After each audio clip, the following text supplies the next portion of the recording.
अभी विकासशील देश में जी रहे हैं, तो काम करवाने के लिए तो अभी हमको समय लगेगा, क्योंकि अभी 70 साल में हम ये नहीं कर पाए। तो मैं ये चाहूँ कि मैं ये 5 साल के बीच में लोगों की समस्या दूर कर दूं। लेकिन राजनीति को सीख करके हमने धीरे धीरे जो बारीकी के काम थे वो करवाने के लिए यहाँ पे आए, और मैं ये मानता हूँ जितना हमसे हुआ उतना हमने पूरा करने की कोशिश की।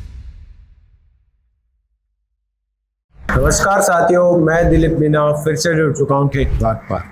साथियों, इस वक्त हम मौजूद हैं दौसा के नांगल राजावतन गांव में। ये गांव एक पूरे दौसा क्षेत्र का सब बहुत बड़ा गांव है। यहाँ के प्रधान हमारे साथ मौजूद हैं दिनेश कुमार मीणा जी। नमस्कार। नमस्कार। ये यहाँ के प्रधान हैं और इनसे बात करेंगे अपन यहाँ के विकास के बारे में। प्रधान बने तो वो सफर कैसा रहा? देखो, सफर तो कोई राजनीतिक अनुभव नहीं था, मैं कोई परिवार में से राजनीति में था, लेकिन मैंने युवाओं को देख करके मैंने देखा कि आने वाला समय युवाओं का है। तो मैं यहाँ पे 27 वर्ष की उम्र में निर्विरोध प्रधान बना था। पहली पंचायत समिति थी और पहली पंचायत समिति का निर्विरोध प्रधान यहाँ पे बना। और ये मेरे को राजनीति में देखो पॉजिटिविटी देख करके मैंने कहा कि यार चलो ठीक है, अपन नए आएंगे तो कुछ नया करेंगे राजनीति में, ये सोच करके हम यहाँ पे आए थे।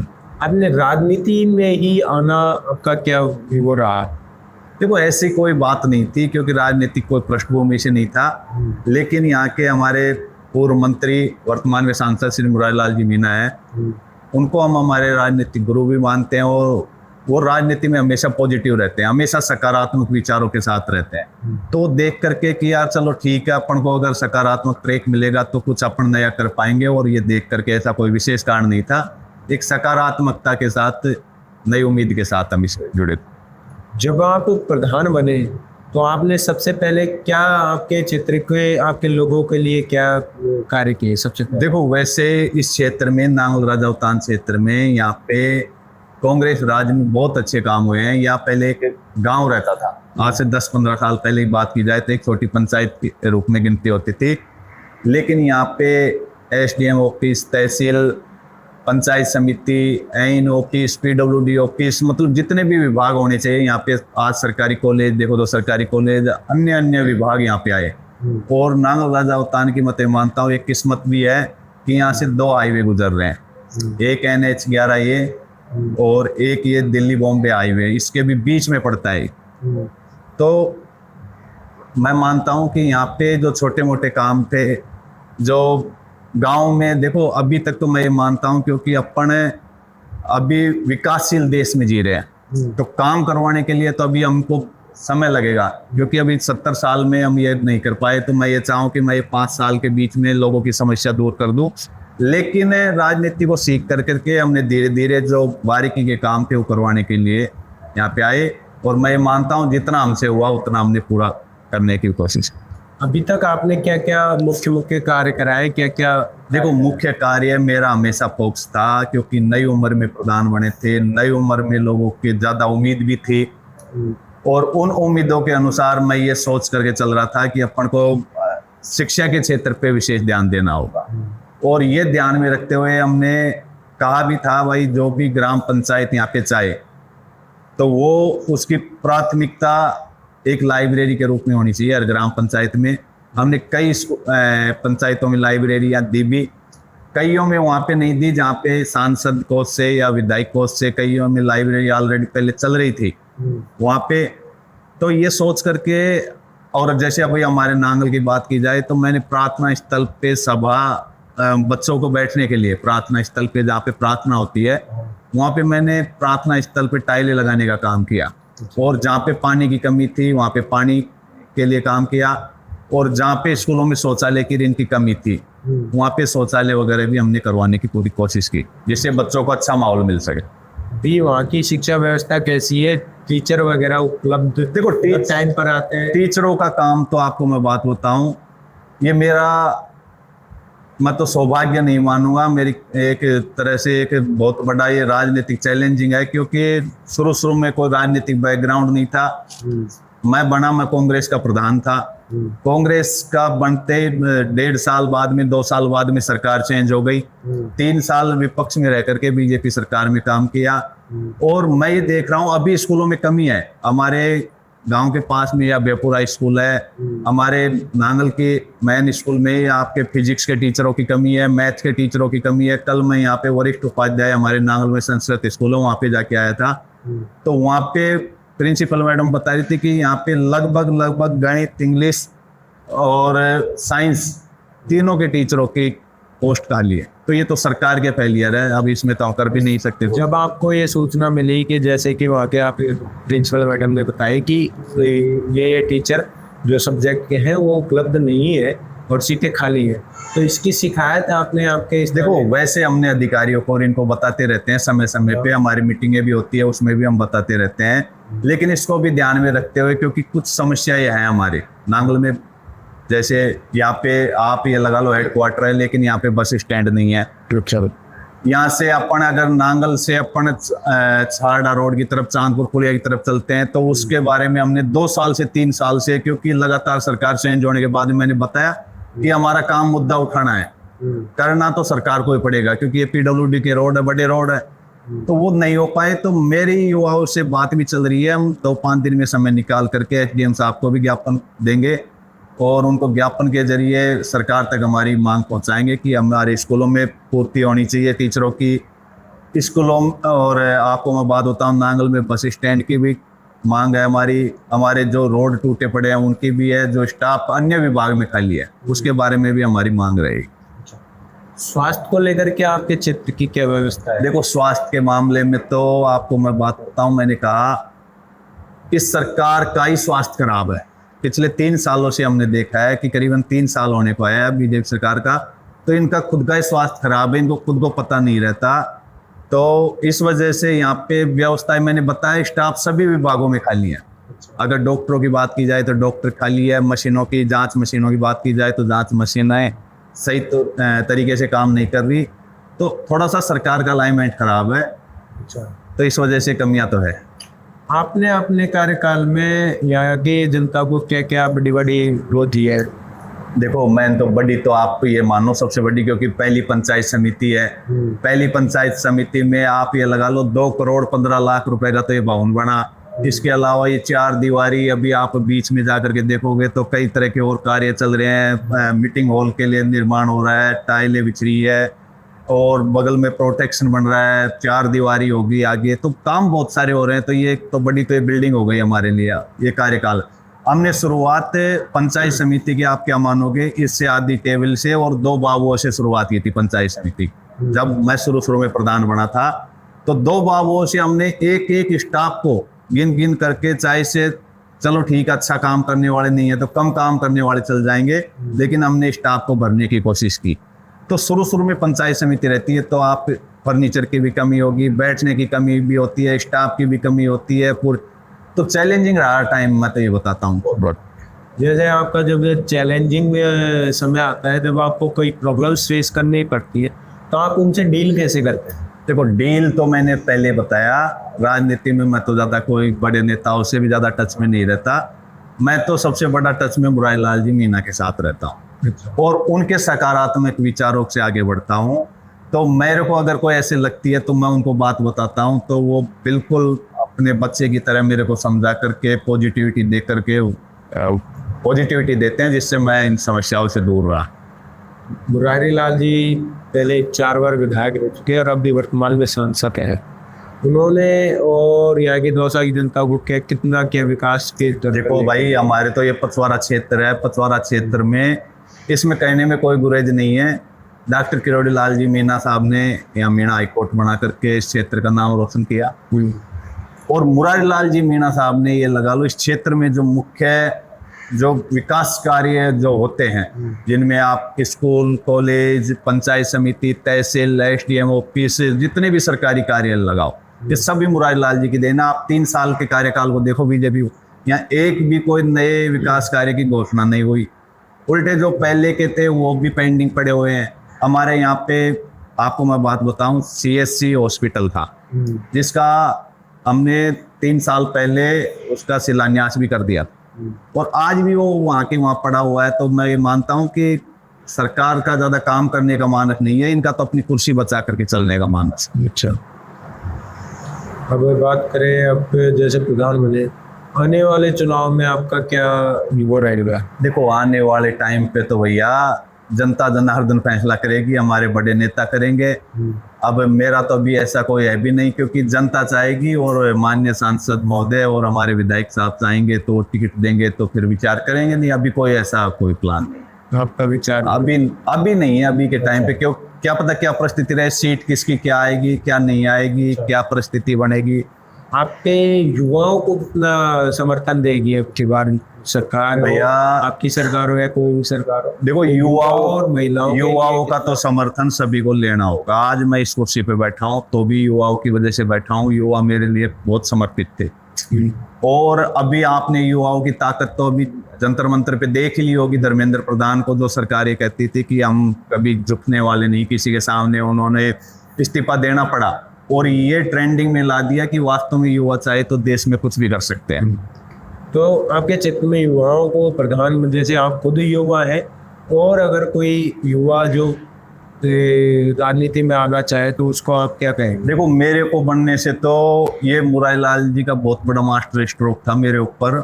मेरे को बनने के बाद में दौसा में नहीं, आसपास के जिले में भी बहुत बड़ी क्रांति फैली है, क्योंकि सब ये सोचते हैं यार एक 27 साल का उम्र का लड़का देखो विधायक बन सकता है। प्रधान के लिए आपको 3-3 वर्ष 4-4 वर्ष चुनाव लड़ना पड़ता है। एक बार आपको टिकट लाना पड़ेगा, सदस्य का चुनाव जीतना पड़ेगा, फिर प्रधान का सिंबल लेना पड़ेगा, फिर वो जीतना पड़ेगा।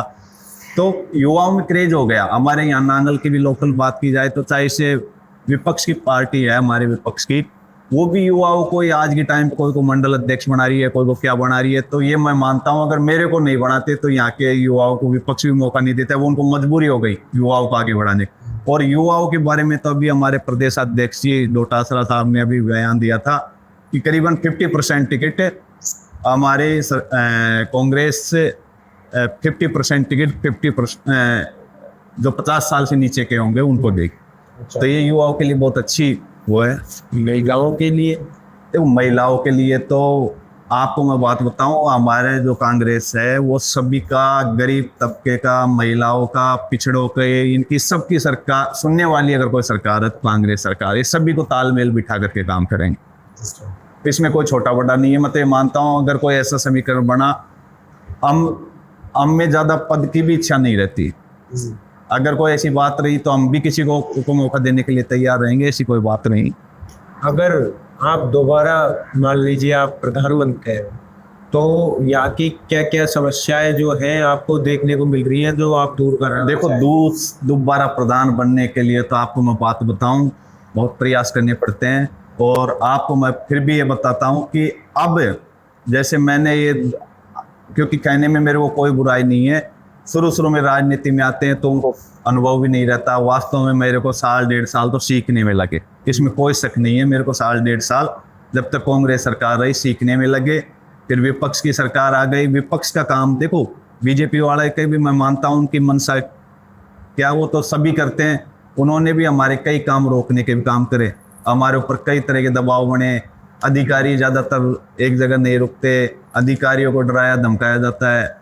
लेकिन अगर दोबारा प्रधान बन के आ जाता है कोई आदमी तो उसमें इतनी काबिलियत आ जाती है कि वो हर प्रकार से लड़ सकता है, हर प्रकार से लड़ झगड़ करके अपने काम करवा सकता है। तो फिर दूसरी बात, जैसे आप मेरे से पूछ रहे हो तो मैं तो ये मानता हूँ मैं तो जांच छोड़ूंगा, वहाँ से शुरुआत करूँगा। कोई नया है, आपके क्या क्या कार्य हैं जो अभी तक आपके अधूरे हैं जो आप कराना चाहते हो? आपकी मंशा होगी ये कार्य मेरे अधूरे रह चुके हैं विकास की दर को लेकर के। और भाई मेरे अधूरे कार्य आपको मैं बता रहा हूँ, क्योंकि इस टाइम पे देखो जब सरकार चली जाती है तो हम सिंबलदारी होते हैं प्रधान, तो हमारे काम रोकने की कई नापाक कोशिशें होती है, कई कोशिशें करते हैं, सब करते हैं। लेकिन दोबारा हम आते हैं तो मैं ये मानता हूँ कि जैसे आज के जो वातावरण के अनुसार जो हमने लाइब्रेरियाँ बनाई, उसमें फर्नीचर हुआ, एडवांस फर्नीचर हुआ, और हर गांव में जैसे कैमरे हुए, रोड लाइटें हुई, तो मैं ये मानता हूँ ये काम बेसिक है, ये होने चाहिए थे, जो किसी न किसी कारण से, क्योंकि बजट के अभाव में हम भी इतने तो बेवकूफ़ हैं नहीं कि हमारे बजट को हम बचा के रख दें। लेकिन सरकार ने जितना दिया उतना करवाने की कोशिश की है। और आने वाले टाइम पे अगर कभी भगवान की दया से अगर मौका मिलता है तो फर्स्ट प्रायोरिटी पे ये काम रहेंगे। अच्छा, बात करें अब राज्य सरकार के द्वारा कई योजनाएं चलाई गई, जैसे केंद्र सरकार की योजना भी है किसान निधि योजना के तहत हर किसानों को पैसे लेकर के तो अब उनकी किस्त बढ़ा दी गई है, तो वो आपके क्षेत्र में किसानों को मिल पा रहा है। और वृद्धावस्था पेंशन की बात करें वो भी बढ़ा दी गई है, तो आपके क्षेत्र में लोगों को लाभ मिल पा रहा है? वो तो सभी को मिल रहा है। आपको मैं बात बताऊँ, उसके लिए ऑनलाइन आपको रजिस्ट्रेशन करवाना पड़ता है, और अगर किसी के बाकी रहते हैं हमारे भी नज़र में कोई आते हैं तो हम उनको कई जो ऑपरेटर होते हैं उनसे बोल करके उनके जल्दी से समाधान करवाने की कोशिश करते हैं। अच्छा, अगर आपको जनता की समस्या सुननी पड़ती है तो उसके लिए आप क्या करते हैं? देखो, जनता की समस्या सुनने के लिए मैं आपको बात बताऊं, जनता की समस्या सुनने के लिए हम बनते हैं, लेकिन करने को तो क्या है, हम उसको हल करवाने की कोशिश करते हैं, अधिकारियों के ऊपर दबाव देने की कोशिश करते हैं। कैसे आपको पता चलता है कि आप कोई मीटिंग वगैरह करवाते हैं या फिर? देखो, मैं तो क्षेत्र में संवाद पे इतना रहता हूँ क्योंकि सभी जानते हैं मैं बिल्कुल जीरो लेवल से काम करने वाला आदमी। मैं तो हमेशा नीचे रहता हूँ, पब्लिक के बीच में रहता हूँ। मेरे पास कोई भी हो, चाहे से कोई राजनीतिक बैकग्राउंड वाला नहीं हो, कितना एक गरीब हो, वो डायरेक्ट मेरे पास फोन करते हैं, मेरे को बताते हैं, और मेरे से जितनी होती है उतनी मैं करने की 100% कोशिश करता हूँ।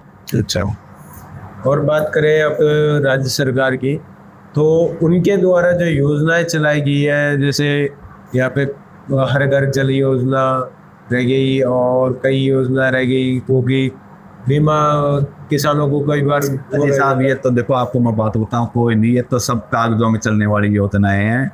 योजना तो जैसे अपन पानी की बात करें, पानी की ये कांग्रेस सरकार की देन है कि श्रद्धा प्रोजेक्ट बना है। अब ये सरकार ने कहा कि हम ऐसे कर देंगे वैसे कर देंगे, और इनको 3 साल तो इनको आए हुए हो गए, ये हमारे टाइम के चलते हुए काम कोई नहीं पूरा करवा पा रही। तो ये तो सब कागजों, ये बीजेपी वालों को खुद को पता नहीं है।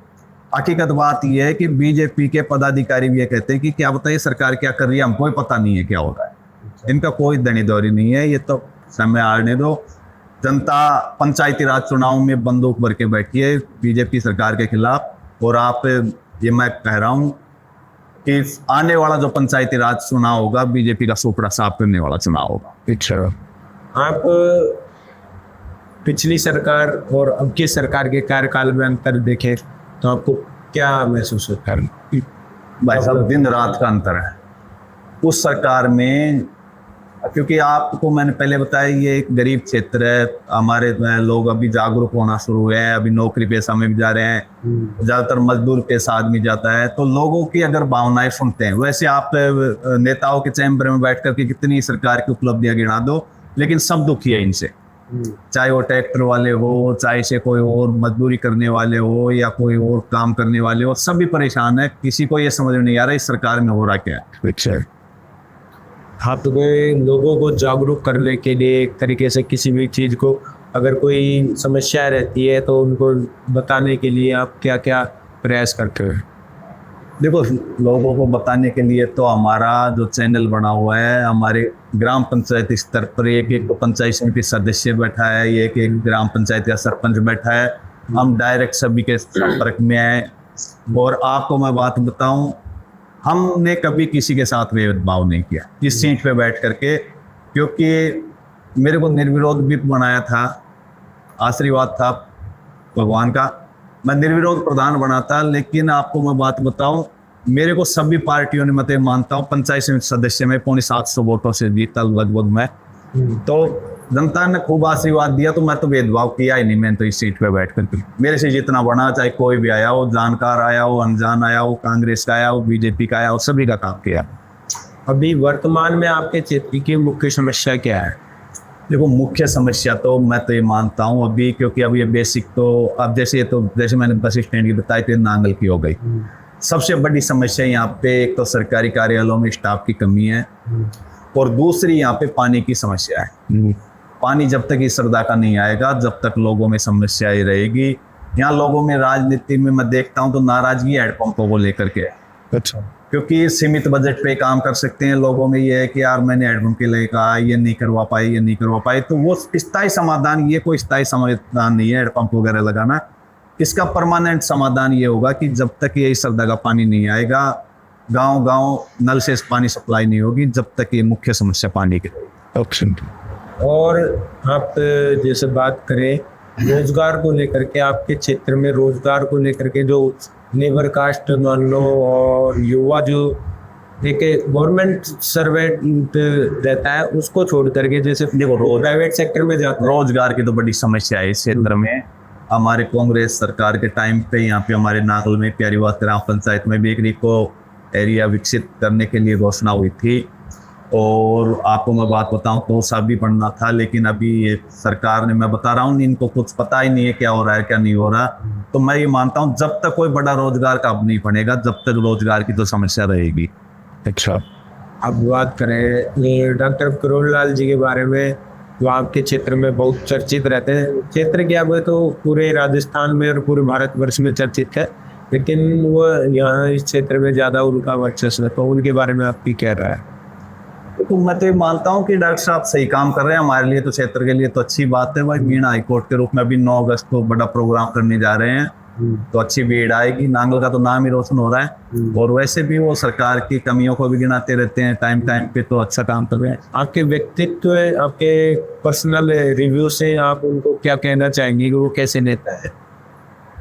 देखो आपको मैं बात बताऊं, डॉक्टर साहब के बारे में तो मैं तो क्या कहूँ, मैं तो उनके सामने बहुत छोटे कद का व्यक्ति हूँ। लेकिन मैं ये मानता हूँ कि डॉक्टर साहब इसी तरीके से अपनी सरकार हो चाहे कोई भी हो, अगर वो कमी कर रही है तो उनकी टांग खिंचाई करनी चाहिए, और वो कर भी रहे हैं। तो मैं मानता हूँ ये एक बेबाक छवि वाले नेता है। अच्छा, सचिन पायलट जी के बारे में आप देखो सचिन पायलट जी के बारे में तो हमारे जो शीर्ष नेता हैं जो हमारे दौसा के, चाहे से सांसद श्री मुरारी लाल जी मीना हो, चाहे डीसी जी बैरवा जो विधायक साहब है वो हो, ये दोनों सचिन पायलट के समर्थक हैं। तो हम भी सचिन पायलट जी के साथ ही हैं। तो सचिन पायलट अच्छे युवाओं को आगे बढ़ाने वाले हैं, और कभी बात होती है, कभी हम मिलने जाते हैं नेताओं के साथ, तो बहुत अच्छी तरीके से कभी ये महसूस नहीं होने देते कि हम उनके नीचे बहुत छोटे कद वाले नेता है, सभी को समान मानते हैं। क्या कारण है कि जब कांग्रेस राज था तो अशोक गहलोत और सचिन पायलट जी के बीच मतभेद बनते हैं? अब भैया ये तो देखो, अब ये ज़्यादा बड़ी राजनीति हो गई, तो वहाँ तक तो मेरा तो अभी तक तो कोई ज़्यादा वो नहीं है, लेकिन उसके बारे में ज़्यादा नहीं कह सकता। हमारे लिए दोनों नेता सम्मानीय, सचिन पायलट साहब की, अशोक गहलोत की। अच्छा, अब अगर आपकी सरकार दोबारा आती है, आप दोबारा प्रधान बनते हैं और राज्य स्तर में आपकी सरकार आती है, तो आप आपके लोगों को क्या कहना चाहोगे, क्या क्या विकास कराना चाहोगे? आपका मेन मोटिव क्या रहेगा, किस चीज़ को लेकर के आपका सबसे ज़्यादा फोकस रहेगा? देखो मैंने पहले कहा था, भारत अभी विकासशील देश है। यहाँ पे अगर कामों की आप लिस्ट बनाने लग जाओ तो लिस्ट आप बनाने के लिए 10 काम के लिए बैठोगे और 20 काम यहाँ पे तैयार मिले। काम अभी बहुत बाकी है, इसमें कहना कतई गुरेज नहीं है, लेकिन सरकार आएगी। और अगर सरकार में आपने कहा कि आप प्रधान बनते हो तो उसका तो पावर है भी बहुत बड़ा रहता है, बहुत बड़ा पावर बैक मिलता है, तो आप चाहे जो कर सकते हो। तो मैं मानता हूँ कि क्षेत्र में दुगनी गति से काम होगा। दुगनी क्या, यहाँ तो अगर बीजेपी को मिला है तो बहुत तेजी से काम होगा। साथियों, हमारे साथ यहाँ के प्रधान जुड़े थे दिनेश कुमार जी, जिन्होंने यहाँ के क्षेत्र की समस्याएं बताई और क्या क्या इन्होंने विकास कराया इनके कार्यकाल में। और आपकी इस क्षेत्र में अगर वीडियो देख रहा है इस क्षेत्र से, तो आप कमेंट सेक्शन में ज़रूर बताना कि आपको कैसी वीडियो लगी और आपको इससे कितनी इन्फॉर्मेशन मिली। ऐसी ही वीडियो देखने के लिए जुड़े रहना हमारे चैनल ठेठ बात पर। जब तक के लिए धन्यवाद, नमस्कार।